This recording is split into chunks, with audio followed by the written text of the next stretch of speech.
إن صلاتي ونسكي ومحياي ومماتي لله رب العالمين لا شريك له وبذلك أمرت وأنا أول المسلمين. وقال النبي صلی اللہ علیہ وسلم. برادران محترم، معزز سامعین، اللہ رب العالمین نے آج کا یہ دن ہم سب کو انعام کے طور پر عطا فرمایا ہے. یہ عید الاضحیٰ کا دن ہے. اسلام میں دو عیدیں ہیں. ایک عید الفطر ہے جو فریضہ صوم یعنی روزے مکمل کرنے کے بعد آتی ہے، اور ایک عید الاضحیٰ ہے جو فریضہ حج ادا کرنے کے بعد آتی ہے. عید الاضحیٰ دراصل سیدنا ابراہیم علیہ السلام کی عظیم قربانی کی یادگار ہے، جس میں امتحانات ہیں، محبتوں کا امتحان ہے. اللہ کی محبت اور بندے کی محبت کا امتحان ہے. چونکہ آج سے 5,500 سال پہلے اس روئے زمین پر قربانی کا ایک ایسا عظیم واقعہ پیش آیا تھا جس کے تعلق سے انسانی دماغ حیرت زدہ رہ جاتا ہے. اللہ تعالیٰ نے قرآن پاک کے اندر سیدنا ابراہیم خلیل اللہ علیہ السلام کے بارے میں ارشاد فرمایا وَاتَّخَذَ اللَّهُ إِبْرَاهِيمَ خَلِيلًا. اللہ تعالیٰ نے ابراہیم علیہ السلام کو اپنا دوست بنا لیا. ظاہر ہے دوست محبت کے بغیر نہیں ہو سکتا، لہذا جب دوستی کا اعلان ہو گیا تو اب امتحان ہونا بھی لازمی تھا. چنانچہ امتحانات کا سلسلہ شروع ہوتا ہے. ابراہیم علیہ السلام کا پہلا امتحان یہ تھا کہ ان کو بہت بڑی آگ میں ڈال دیا جاتا ہے. یہ امتحان تھا جلانے کا، یہ امتحان تھا اس آگ کا جو بھسم کر دینے والی تھی، خاک کر دینے والی تھی، راکھ بنا دینے والی تھی. اس آگ میں جانے کے لیے ابراہیم علیہ السلام نے اپنے آپ کو پیش کر دیا اور اللہ تعالیٰ کے امتحان میں کامیابی عطا فرمائی. پھر اس امتحان میں دوسرا امتحان، اللہ تعالیٰ نے فرشتے کو بھیجا. ابراہیم آگ کو بجھا دیا جائے، آپ کو آرام پہنچا دیا جائے. ابراہیم علیہ السلام مسکراتے ہوئے فرماتے ہیں میرے رب نے میری آزمائش کے لیے مجھے آگ میں ڈالا ہے، لہذا یہ میرا اور میرے رب کا معاملہ ہے. میرا رب چاہتا ہے کہ میں آگ میں ڈالا جاؤں، میں نے اس کو قبول کر لیا، تم الگ ہٹ جاؤ. اگر میرے رب کو میرا آگ میں جلنا منظور ہے تو میں اس امتحان کے لیے تیار ہوں. اس طریقے سے سیدنا ابراہیم علیہ السلام نے اپنی جان کی محبت کو اللہ کی محبت کے لیے قربان کر دیا. یہی نہیں، 86 سال کا ایک بوڑھا شخص ہے،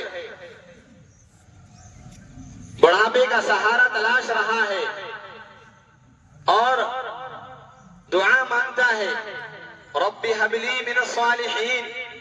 اے میرے رب، میں بڑھاپے کی عمر کو پہنچ چکا ہوں، مجھے اولاد کی نعمت سے سرفرازی عطا فرما دیجیے. اللہ تعالیٰ اس دعا کو قبول فرماتے ہیں. فبشرناہ بغلام حلیم. اور اللہ تعالیٰ نے ان کو ایک بردبار، سمجھدار، متحمل المزاج بیٹے کی خوشخبری سنا دی. بیٹا بھی آ جاتا ہے، اللہ کا وعدہ بھی پورا ہو جاتا ہے. اب بڑھاپے کا سہارا، امیدوں اور تمناؤں کا مرکز، جگر کا ٹکڑا، جگر کا پارا، شیر خارگی کے وقت میں ہیں، دودھ پینے کے زمانے میں ہیں، اس وقت حکم ہوتا ہے ابراہیم اپنی بیوی کو اور اپنے اس چھوٹے سے بچے کو، معصوم بچے کو، ایک سنگلاخ وادی ہے، ایک ریگستان ہے جہاں نہ انسان ہے نہ انسان کا سایہ، جہاں نہ چرند ہے نہ پرند ہے، بے آب و گیا چٹیل ریگستان ہے، وہاں تمہیں اپنی بیوی اور بچوں کو چھوڑ کر آنا ہے۔ ابراہیم علیہ السلام اس امتحان پر بھی لبیک کہتے ہیں، بیوی کی محبت، بچے کی محبت کو اللہ کی محبت پر قربان کرتے ہیں۔ اور روایتوں سے پتہ چلتا ہے کہ وہ جگہ جہاں آج خانہ کعبہ موجود ہے، اس جگہ پر ابراہیم علیہ السلام اپنی بیوی کو اور اپنے دودھ پیتے بچے کو چھوڑ دیتے ہیں اور چھوڑ کر واپس جانے لگتے ہیں۔ بیوی پوچھتی ہے کہاں جا رہے ہیں؟ کوئی جواب نہیں۔ پھر پوچھتی ہیں آپ یہاں چھوڑ کر ہمیں کہاں جا رہے ہیں؟ کوئی جواب نہیں۔ تیسری مرتبہ پوچھتی ہیں حضرت ہاجرہ آپ ہمیں چھوڑ کر کہاں جا رہے ہیں؟ کوئی جواب نہیں۔ سمجھدار، اطاعت گزار، فرما بردار بیوی تھی، وہ سمجھ گئی، انہوں نے خود کہہ دیا کہ کیا اللہ کا حکم ہے؟ ابراہیم علیہ السلام نے فرمایا ہاں میرے رب کا حکم ہے۔ اس وقت حضرت ہاجرہ نے کہا تب تو اس سنگلاخ وادی میں، اس ریگستان میں، ان ریت کے ذروں کے اندر بھی وہ اللہ ہمیں ضائع نہیں فرمائے گا۔ یہ محبتوں کا تیسرا امتحان تھا۔ اور اس کے بعد وہی بچہ جو 86 سال کی عمر میں عطا کیا جاتا ہے، جب وہ بڑا ہونے لگتا ہے، جوانی کی دہلیز پر قدم رکھتا ہے، اور جب بچے نئے نئے جوان ہوتے ہیں، دادا ہو، نانا ہو، باپ ہو، اس بچے کو دیکھ کر کے دل میں ٹھنڈک پیدا ہوتی ہے، اس کا چلنا پھرنا دل کو سکون پہنچاتا ہے۔ یہی حال تھا ان کے وہ لخت جگر جو 86 سال کی عمر میں عطا کیے گئے تھے، جو بڑھاپے کا اکیلا سہارا تھا، ساری امیدیں، ساری تمناؤں کا مرکز تھا، جس سے محبتیں جڑی تھی، جس سے دل کی قربتیں جڑی ہوئی تھی۔ اللہ تعالیٰ کی طرف سے حکم آتا ہے فَلَمَّا بَلَغَ مَعَهُ السَّعْيَ قَالَ يَا بُنَيَّ إِنِّي أَرَى فِي الْمَنَامِ۔ جب اسماعیل فرزند دوڑنے کی عمر کو پہنچ جاتے ہیں، 13 سال کی عمر کو پہنچ جاتے ہیں، اب خواب دیکھتے ہیں والد گرامی۔ خواب میں یہ دیکھتے ہیں کہ میں اپنے ہاتھوں سے اپنے بیٹے کو ذبح کر رہا ہوں۔ یہ خواب تھا 8ویں ذی الحجہ کا، جس کو یوم الترویہ کہا جاتا ہے، یعنی غور و فکر کا جو دن ہوتا ہے۔ اگلے دن پھر یہی خواب آتا ہے، پھر صبح ہوتی ہے۔ یہ دن تھا یوم العرفہ کا، 9ویں ذی الحجہ کا دن، جس دن حاجی لوگ عرفات کے میدان میں جاتے ہیں۔ تمام امت مسلمہ اس دن روزہ رکھتی ہے۔ اس دن جب یہ خواب دوسری مرتبہ دیکھا، اب بیٹے کو بلا لیا اور مشورہ کرتے ہیں، اور مشورے میں کہتے ہیں قال یا بنی انی ارى فی المنام انی اذبحک فانظر ماذا ترى۔ بیٹے میں دیکھ رہا ہوں کہ میں اپنے ہاتھوں سے تمہیں ذبح کر رہا ہوں، تمہارا کیا خیال ہے؟ یہ مشورہ اس لیے نہیں تھا کہ اس پر عمل کرنا ہے یا نہیں کرنا ہے، اس لیے نہیں تھا کہ عمل کرنے کے لیے رائے لے لی جائے، بلکہ بیٹے کے اطاعت کے جذبے کو جانچنا تھا، پرکھنا تھا کہ جیسے باپ قربانیوں کے لیے تیار ہے، اپنی تمام محبتوں کو رب العالمین کی محبت کے سامنے فنا کر دینے کے لیے تیار ہے، تو ایک وفا شعار باپ اپنے اطاعت شعار بیٹے سے مشورہ لیتا ہے۔ بیٹا بھی وہ تھا جس کو نبی بننا تھا، سیدنا اسماعیل علیہ السلام، چنانچہ بیٹے کی زبان سے بھی یہ الفاظ نکلتے ہیں۔ بیٹا کہتا ہے یا ابت افعل ما تؤمر ستجدنی ان شاء اللہ من الصابرین۔ اے میرے ابا جان، آپ کو غور و فکر کرنے کی کوئی ضرورت نہیں، یہ آپ کا خواب نہیں ہے، آپ اللہ کے پیغمبر ہیں، اللہ کے پیغمبر کا خواب بھی حکم ہوا کرتا ہے۔ آپ بنا سوچے آپ کے خواب کو پورا کر دیجئے۔ رہی بات میری کہ میرا ذبح ہونا ہے، اللہ تعالیٰ کے فضل سے اللہ نے چاہا چاہیے میں آپ سے کوئی ذرہ برابر شکایت نہیں کروں گا۔ یہ 9 ذی الحجہ کا موقع ہے، چنانچہ 10ویں ذی الحجہ آتی ہے، وہ دن جس دن آج ہم سب یہاں جمع ہیں، موجود ہیں اس عیدگاہ کے وسیع اور عریض میدان میں۔ اب قربانی کا موقع آتا ہے، اب امیدوں کا مرکز اور بڑھاپے کا اکیلا سہارا، اس کو راہ خدا میں قربان کرنے کا موقع آ جاتا ہے۔ چنانچہ بیٹے کو تیار کیا جاتا ہے، مینا کی طرف روانہ ہو جاتے ہیں۔ جب جاتے ہیں راستے میں شیطان آتا ہے، ابراہیم کہاں جا رہے ہو؟ ابراہیم فرماتے ہیں عقبہ میں کام سے جا رہا ہوں۔ شیطان کہتا ہے کیا تم اللہ کے حکم کو پورا کرنے جا رہے ہو؟ ابراہیم سمجھ جاتے ہیں کہ یہ شیطان ہے اور اس کو دھتکار کر بھگا دیتے ہیں۔ شیطان وہاں سے اسماعیل کے پاس جاتا ہے کہ بیٹے باپ کے ساتھ کہاں جا رہے ہو؟ بیٹا کہتا ہے گھاٹی میں لکڑی لینے جا رہے ہیں۔ پھر شیطان کہتا ہے کیا تم اللہ کے حکم کو پورا کرنے جا رہے ہو، ذبح ہونے جا رہے ہو؟ اسماعیل بھی سمجھ جاتے ہیں کہ یہ شیطان ہے، اس کو وہاں سے دھتکار کر بھگا دیا جاتا ہے۔ پھر وہ والدہ حاجرہ کے پاس پہنچ جاتا ہے اور ان سے کہتا ہے کہ باپ بیٹے کہاں گئے؟ وہ فرماتی ہے کہ کام سے گئے ہیں۔ کہا کہیں وہ اللہ کے حکم کو پورا کرنے تو نہیں گئے، تمہارے بیٹے کو قربان کرنے گئے ہیں؟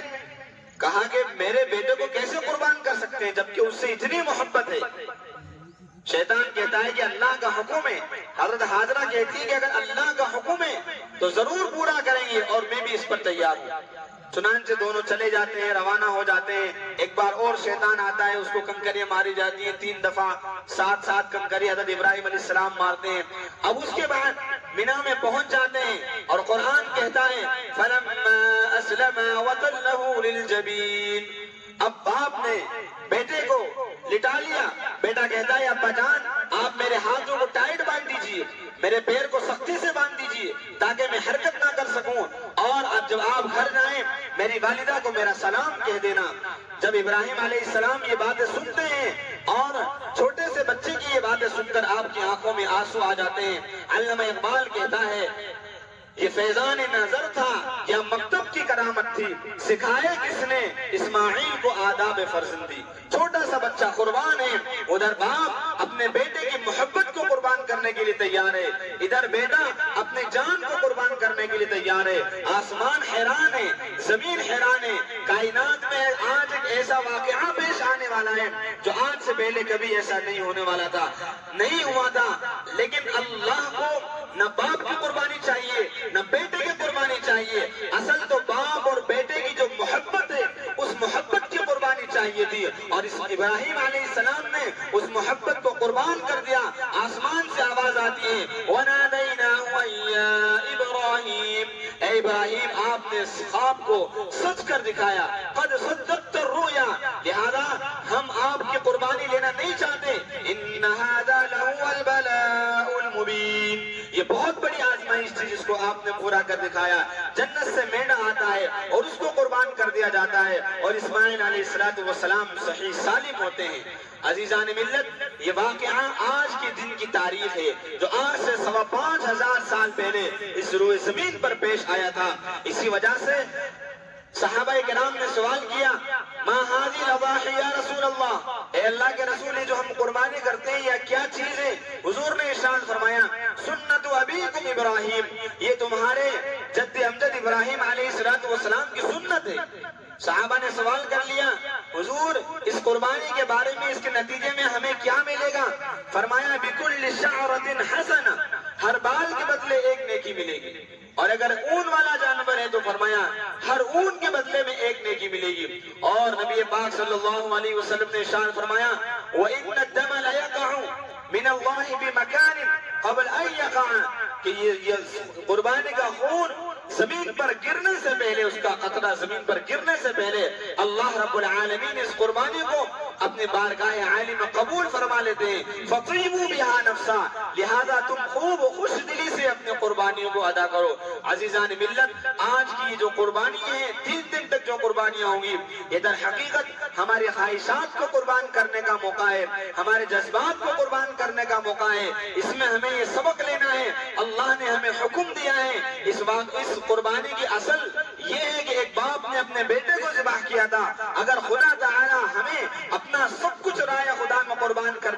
دے دیں، ہم سب کچھ قربان کر دیں گے، کیونکہ ان صلاتی و نسکی و محیایا و مماتی للہ رب العالمین، کہ میری نماز، میری عبادتیں اور میرا جینا اور میرا مرنا سب کچھ اللہ رب العالمین کے لیے ہے۔ میری زندگی کا مقصد تیرے دین کے سرفرازی، میں اسی لیے مسلمان، میں اسی لیے نمازی، اس لیے قربانی کے اس سبق کو یاد رکھنا ہے اور خوب خوش دلی سے قربانیوں کو ادا کرنا ہے تاکہ اللہ خوش ہو جائیں، اور قربانی کے وقت یہ خیال رکھنا ہے کہ آج ہم تو یہ قربانی پیش کر رہے ہیں، یہ در حقیقت ہمیں اصل تو یہ تھا کہ ہم اپنی جان کو قربان کر دیتے اللہ کے لیے اور اس کی محبت کے لیے، لیکن اللہ نے وہ حکم نہیں دیا، اس لیے ہم جانوروں کو قربان کر رہے ہیں۔ اس لیے ہر صاحب نصاب شخص پر جو 612 گرام چاندی کا مالک ہو اس پر قربانی کرنا واجب ہے،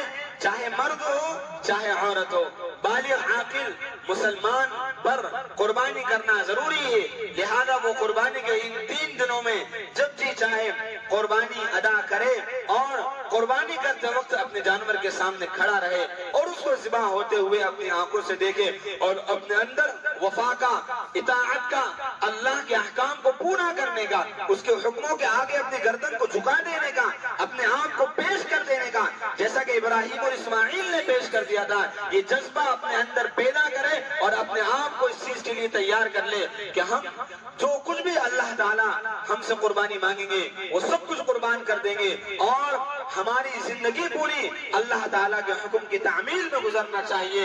یہی اس عید کا پیغام ہے اور یہی اس عید الاضحیٰ کا جو ہے محبتوں کا، ان محبتوں کے امتحان کا اس کا پیغام ہے۔ اللہ تعالیٰ سے دعا کریں اللہ تعالیٰ ہم سب کو اس عید کی اور اس قربانی کی اصل روح کو اپنے دلوں میں اتارنے کی توفیق عطا فرمائے اور سب کچھ ہمیں قربان کرنے کے لیے آمادہ فرمائے۔